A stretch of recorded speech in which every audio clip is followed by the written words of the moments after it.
बनी मामा blog channel के किसी भी वीडियो देखने के लिए आपको सब्सक्राइब करना बहुत ज़रूरी है और इसके अलावा बेल आइकन को प्रेस करना भी बिल्कुल ना भूलें।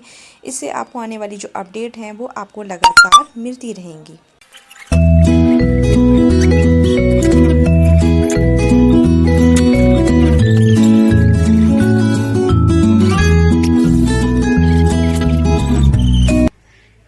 Hello, hi, welcome back to Bunny Mama, and in my blog I already gave you 23 hacks for the kitchen, and today I am back with a very interesting topic: how to teach your kids or children English at home। घर पर आप बच्चों को किस तरीके से English सिखाना start करें। एकदम छोटे बच्चों को हम किस तरीके से उनको स्टार्टिंग करें, हमें नहीं समझ में आता है कि कहाँ से करें, किस तरीके से शुरुआत करें। तो आज हम इस टॉपिक पे बात करने जा रहे हैं कि उनकी स्टार्टिंग होनी चाहिए, किस तरीके से होनी चाहिए और कैसे होनी चाहिए। तो ये सारी चीजें घर पे रह के आप कैसे सीखेंगे, तो इस टॉपिक को आज हम इस वीडियो में हम यहाँ पर शेयर करने जा रहे हैं। हमारा 19 मंथ्स का बेबी है and almost he trying to speak in English, क्योंकि हमने हमेशा से जोर दिया है हिंदी लैंग्वेज के साथ साथ इंग्लिश लैंग्वेज पे, और वो आज के टाइम में थोड़ा थोड़ा सा ट्राई भी करता है। जैसा कि आपको पता है आज का जो एनवायरनमेंट है इंग्लिश के लिए इज़ वेरी इंपॉर्टेंट, और तो हमने इसलिए इसको स्टार्टिंग से ही थोड़ा थोड़ा सिखाने की कोशिश की है। तो ये सारा एक्सपीरियंस मैं आज इस वीडियो में आपके साथ शेयर करने जा रही हूँ कि मैंने किस तरीके से बनी के लिए स्टार्टिंग से सारी चीज़ें इंग्लिश लैंग्वेज पर जोर किस तरीके से दिया है, उसको किस तरीके से सिखाने की कोशिश की है। छोटे छोटे सेंटेंस वर्ड्स के साथ मैंने उसको स्टार्ट किया है। तो ये चीज़ मैं आपके साथ शेयर करने जा रही हूँ, बट उससे पहले मैं आपको ये बता देना चाहती हूँ कि you are not perfect in English. तो हिचकिचाइए बिल्कुल मत, कि ऐसा नहीं है कि आपका बेबी नहीं बोल सकता। अगर आपको नहीं आती तो वो भी कभी नहीं बोल सकता है, आप उसे सिखा नहीं सकते हैं। क्योंकि एक्चुअली होता ये है कि मेरे हिसाब से मुझे लगता है आई थिंक कि बच्चों के साथ हम ज़्यादा हैवी लैंग्वेज हम वर्ड्स यूज़ नहीं करना पड़ता है। उनको छोटे छोटे वर्ड्स में हमें सिखाने की ज़रूरत होती है। उनके साथ हम वही यूज़ कर सकते हैं क्योंकि उनके लिए वो समझना ज़्यादा ईजी रहता है। तो अगर हम बच्चों के साथ, बेबी के साथ इस तरीके से अगर इंग्लिश बोलेंगे तो मुझे लगता है कि उनके साथ साथ आपकी भी काफ़ी इंग्लिश इम्प्रूव होगी। तो ये आप आसानी से कर सकते हैं। सबसे पहले बच्चों को इंग्लिश सिखाने की कोई एज नहीं होती, ये हमें समझ लेना चाहिए। जितना जल्दी अगर आप उन्हें सिखाएंगे उतना ही उनके लिए अच्छा रहेगा, उनको उतना ही ज़्यादा फ़ायदा मिलेगा और उस लैंग्वेज से वो काफ़ी एक्सपोजर हो जाएंगे। तो ये मुझे लगता है कि उनको जल्दी से जल्दी अगर हो पाए तो हम उन्हें सिखाने की कोशिश करनी चाहिए। बनी को हमने, जैसे कि आपको बताया, बनी को हमने स्टार्टिंग से ही, वो 1 मंथ का था तो हम उससे कन्वर्सेशन करते थे, बात करते थे, थोड़ा थोड़ा हिंदी भी बोलते थे, इंग्लिश भी बोलते थे, जिससे कि उसकी स्किल्स स्ट्रॉन्ग हो। वो सुनने की जो पावर है वो बाद में उस तरीके से जब वो बोलने लगेगा तो वो सारी चीजें हमें आउटपुट के तरीके से हमें मिलने लगेंगी। तो ये हमें स्टार्टिंग से ध्यान देना पड़ेगा। प्रेगनेंसी के टाइम से ही मैंने काफ़ी उस टाइम के दौरान जो चलता था टाइम, मैंने काफ़ी English novels, reading books and musics वगैरह मैं सुनती थी। वो इंग्लिश में ही मोस्टली होते थे। और जो मेरा रूटीन पहले था वही मैंने प्रेगनेंसी के टाइम में रखा। और क्योंकि मैंने काफ़ी सुना था अगर ड्यूरिंग द प्रेगनेंसी टाइम अगर आप कुछ अच्छी एक्टिविटीज़ करते हैं तो बेबी पे अच्छा खासा उसका असर मिलता है। तो मैंने वो सारी चीज़ें करने की कोशिश की है जो मैं अपने बच्चे में देखना चाहती थी या हम दोनों देखना चाहते थे एज अ पेरेंट। मतलब कि इस तरीके से पवन और मैं, हम लोग काफ़ी हमने चीज़ें प्लान की थी अपने बेबी के लिए स्टार्टिंग से। तो वो हमने चीज़ें हमें एज पैरेलल लेके चल रहे थे हम। तो ये सारी चीज़ों का अच्छा खासा असर रियली पड़ता है, जैसे कि मैंने किया प्रेगनेंसी के टाइम में। तो वो चीज़ें मैंने अपने बनी में भी देखी और होता भी है। तो जो लोग कहते हैं, बुरा नहीं कहते हैं, तो मेरी मदर ने मुझे काफ़ी समझाया था इस चीज़ को लेके, तो मैंने वो सब चीज़ें की थी। उसके बाद दूसरा ये है कि हमारा जो घर का जो इन्वायरमेंट है वो थोड़ा सा इस तरीके का है। और दूसरा वो एक्सपोजर हम अपनी बनी के लिए भी रखना चाहते थे कि वो भी सारी चीज़ें उस तरीके से रखे जैसे हमारे घर का एनवायरनमेंट है। तो ये चीज़ें आपको शुरू से ही क्रिएट करनी पड़ती हैं, धीरे धीरे स्लोली जो आपके बेबी में डेवलप करती हैं एज अ ग्रोथ। तो ये चीज़ें आपको करना बहुत ज़रूरी है। प्रेगनेंसी के टाइम में हम हमेशा सोचते हैं बेबी हमारा छोटा है, सोच नहीं सकता, अभी बोल नहीं सकता, कुछ कर नहीं सकता, तो उसके साथ हम बात नहीं करेंगे क्योंकि वो कुछ समझनेगा ही नहीं। वो तो ये सब चीज़ें आप गलत सोचते हो, ऐसा कुछ नहीं है। और घर के जो बहुत बड़े, हमारे घर में बड़े लोग होते हैं, वो फालतू का क्या करते हैं, बच्चे को गोद में लेके यूं ही अले अले ओ आ करके साउंड करते हैं, या कोई टॉय लेके उसके सामने हिलाना स्टार्ट कर देते हैं। ये सारी चीज़ें क्रिएट करते हैं और बोलने के लिए वो सिर्फ टाइम वेस्ट करना समझते हैं। But you are absolutely wrong, गलत है ये।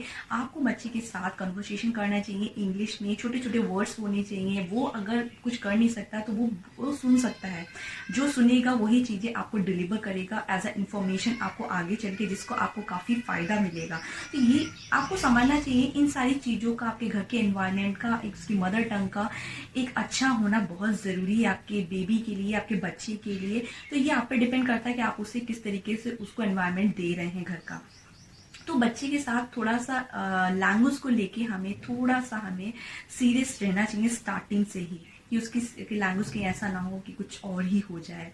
तो इसके अलावा क्या होता है, मुझे लगता है कि पेरेंट्स की जो आवाज़ होती है, जो साउंड होती है, बच्चे को काफ़ी काम करती है और काफ़ी सूदिंग लगती है।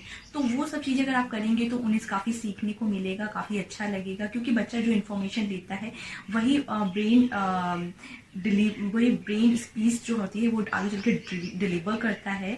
और वो जो चीज़ें ऑब्जर्व करेगा वही चीज़ें आगे चल के भी करेगा, सीखेगा। तो ऑल्दो थोड़ा सा उन्हें टाइम लगेगा, धीरे धीरे उन्हें सीखने में टाइम लगता है, बट वो जल्दी ही जब से ये सीख जाएंगे तो वो आगे चल के आपको फ़ायदा मिलेगा और वो सारी चीज़ें कर पाएंगे जो आप एनवायरनमेंट उन्हें देना चाहते हैं, जिस तरीके का। Number 1, set our routine. मेरे हिसाब से बच्चों को रूटीन फॉलो करना बहुत अच्छा लगता है। डेली एक्टिविटीज़ जो डेली तौर पे जो वो काम करते हैं, बच्चे कब उठते हैं, खाते हैं, पीते, खेलते हैं, ये सारी चीज़ों का एक बेस्ट तरीका है कि आप उन्हें प्रैक्टिस एवरीडे कराएं। और उनको इंग्लिश जो है उनकी काफ़ी अच्छी होती है, शार्प होती है, उनसे साथ में बात करें। तो आई थिंक क्योंकि because it is best to set a routine for your child, कि बच्चा आपका कब क्या करता है उसे पूछिए, and what do you like, इस तरीके से क्वेश्चन कर सकते हैं। I like momos, I like noodles, something. तो ये काफ़ी चीज़ें उनके लिए बेहतर हैं। सेकेंड है प्ले गेम्स। बच्चों के साथ अगर हम कोई गेम खेलते हैं तो उन्हें बहुत ही ज़्यादा अच्छा लगता है। मेरे ख्याल से वो अच्छा खासा इन्जॉय करते हैं। Kids learn better when they are having fun. जब भी वो कुछ खेलते हैं वो अच्छा खासा वो लर्न करते हैं चीज़ों को। तो क्यों ना हम उनके साथ खेलते खेलते बहुत सारी चीज़ों की प्रैक्टिस करें। इंग्लिश की प्रैक्टिस कर सकते हैं, make flash card, play games like picturisation और scribble, and do crossword with them, do practice English. So definitely बच्चे अच्छी खासी इंग्लिश को प्रैक्टिस करने का सबसे बेहतर तरीका है। उनके साथ कुछ ना कुछ ऐसा खेलिए जिसमें वो पिक्चराइजेशन के थ्रू काफ़ी कुछ सीख सकते हैं। इसके अलावा आप बच्चों के साथ कोई भी कलरिंग की चीज़ें ले लीजिए, तो उसमें भी काफ़ी अच्छा खासा फ़न होता है। उनसे कन्वर्सेशन कीजिए, बात कीजिए उनसे, तो वो काफ़ी इन्जॉय करते हैं, काफ़ी चीज़ें सीखते हैं। खेलते खेलते बच्चों को कुछ सीखना सिखाना बहुत ही ईजी रहता है। मेरे हिसाब से बनी को स्टार्टिंग से हम लोग चीज़ों को उसको खेलते खेलते सिखाने की कोशिश करते हैं और वो अच्छा खासा चीज़ों को लर्न करता है, सीखता है। तो ये सबसे बेहतर तरीका, आप इसे ट्राई कर सकते हैं ज़रूर। Third, engage involve play. बच्चों के साथ इंगेज होके, इन्वॉल्व होके खेलने में बच्चों को बहुत मज़ा आता है एक्चुअली, क्योंकि बच्चे जिस खेल को पसंद करते हैं उसके साथ इन्वॉल्व होंगे, आप इंगेज करेंगे उनको, तो काफ़ी अच्छा लगेगा। एंड उनके साथ उस कैरेक्टर प्ले को एक्ट कीजिए, तो आपके लिए सबसे बेहतर तरीका है। मैं आपको बताती हूँ, make a story with your child's favourite cartoon character और Superman like hero, and act it out. उसके साथ उसका प्ले कीजिए, जो भी उसका फेवरेट कार्टून है, जिस तरीके का कुछ भी है, तो वो कैरेक्टर या सुपरमैन उस तरीके का कैरेक्टर को, कार्टून को आप फॉलो कीजिए, एक्टिंग कीजिए और स्पीक आउट द डायलॉग, साथ में बोलिए डायलॉग्स। तो इसके लिए काफ़ी प्रैक्टिस में रहेगा और इन चीज़ों में इन्वॉल्व होंगे बच्चों के साथ, तो स्टोरी लाइन के साथ प्रैक्टिस करेंगे तो बच्चों के लिए इंग्लिश सिखाने का सबसे बेहतर तरीका, इससे अच्छा कुछ हो ही नहीं सकता है। तो ये आप ज़रूर कीजिए। बच्चों के साथ ज़्यादा से ज़्यादा एक्टिविटीज़ में पार्टिसिपेट कीजिए, कैरेक्टर एक्ट कीजिए, उसको भी बोलिए सुपरमैन लाइक हीरो, कोई भी उसका हो, तो उसके साथ साथ उसमें पार्टिसिपेट करके एक्ट कीजिए, बेहतर तरीका है। Fourth, show pictures books. मेरे हिसाब से बुक्स में जो कलरफुल चीज़ें होती हैं, बच्चे उसमें सीखने की कोशिश बहुत ज़्यादा करते हैं, उनको काफ़ी अच्छा लगता है। कलरफुल चीज़ें बच्चों को काफ़ी अट्रैक्ट भी करती हैं। मोस्टली चिल्ड्रन और kids love bright colour picture books. तो मेरे हिसाब से उन्हें काफ़ी कुछ सिखाना इनके लिए अच्छा रहता है। आप कलरफुल अल्फ़ाबेट्स ले सकते हैं, एनिमल्स ले सकते हो, फ्रूट चार्ट्स ले सकते हो, कोई भी वेजिटेबल है, कलरफुल लेके उनके ज़रिए बच्चों को छोटे छोटे वर्ड्स में उनको चीज़ों को लर्न कराइए, सिखाइए, तो वो काफ़ी कुछ सीख सकते हैं। या इसके अलावा वो सेम कैटेगरी के बच्चे हैं, उनके साथ उनको उनको बैठाइए तो एक दूसरे के साथ वो काफ़ी इंजॉय करेंगे। इससे उन्हें खेलने का मौका भी मिलेगा और काफ़ी कुछ सीख सकते हैं। इसके अलावा बच्चों को कोई प्रिंट किसी भी निकाल के पिक्चर का दीजिए and telling them what it is, तो वो बताएंगे, उनसे पूछिए कि वो चीज़ क्या है, तो इसमें काफ़ी कुछ सीखने का उन्हें मौका मिलेगा, तो बेहतर है ये। फिर आता है यूजिंग सॉन्ग्स और रिदम। आजकल बच्चों को सॉन्ग्स, रिदम्स बहुत इनको लव होता है इन चीज़ों से। बच्चे इंटरनेट पे अवेलेबल काफ़ी जो वीडियोस होते हैं उनको काफ़ी इंजॉय करते हैं विद द म्यूज़िक। तो ये म्यूज़िक पार्ट एक बेस्ट वे है कि बच्चे इसमें काफ़ी चीज़ें लर्न कर सकते हैं, उनको अच्छा खासा मौका मिलता है चीज़ें सीखने का। तो आप अच्छे जो चीज़ें सीखने वाली, लर्न करने की है, उनकी एक्टिविटीज़ में इन्वॉल्व कीजिए, वो काफ़ी चीज़ें सीखेंगे। And such a nice videos are extremely helpful in teaching kids, तो बेस्ट वे है। यूजिंग स्टोरीज़ के ज़रिए भी हम बच्चों को काफ़ी कुछ सिखा सकते हैं। बच्चे रात में, काफ़ी बच्चे होते हैं रात को उन्हें स्टोरीज सुनने का शौक़ होता है, उन्हें सुनना पसंद होती है, हैबिट होती है। तो हम बच्चों को शॉर्ट स्टोरीज़ रीड करके हम बच्चों को काफ़ी कुछ सिखा सकते हैं। एंड ये वेरी इफ़ेक्टिव वे है बच्चों को इंग्लिश को टीच कराने का। And it's help children learn the language as well as develop listening and reading skills. बच्चों की दोनों ही चीज़ों में इसमें डेवलप करती है, लिसनिंग सुनने की और रीडिंग स्किल्स, उनकी दोनों ही स्ट्रांग होती हैं, दोनों ही अच्छी होती हैं, काफ़ी सुधार होता है। तो ये आप ज़रूर कर सकते हैं उनके साथ। 7th है हमारी लास्ट, यूजिंग एवरीडे सिचुएशन। मेरे हिसाब से हर बच्चा नई सिचुएशन, नई एक्टिविटीज़ रोज़ उसके सामने कोई ना कोई फेस करनी पड़ती है, सिचुएशन नई आती हैं एवरीडे।